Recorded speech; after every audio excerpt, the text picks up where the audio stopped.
when you make energy prices go high, every type of production and every type of transport gets more expensive, and therefore every single thing that's either produced or even just being moved around becomes more expensive. So we've had a double whammy in terms of what our wages will buy.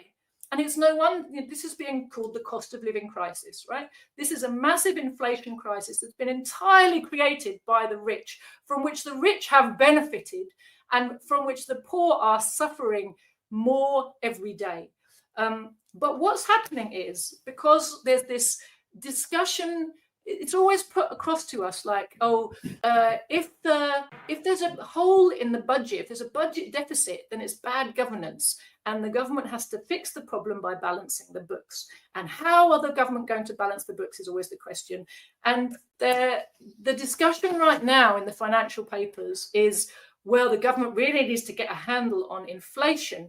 Now, the official bourgeois narrative about inflation is it's caused by high wages. Again, this is an argument which was debunked in detail by Karl Marx back in, I think, 1861, somewhere around there.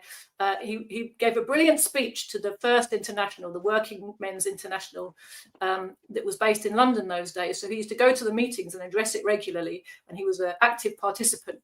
It's also known as the First International, First Working People's International. And he gave a speech which is later published as Wages, Price and Profit. And everybody should read it. It's really worth understanding, and he systematically debunked arguments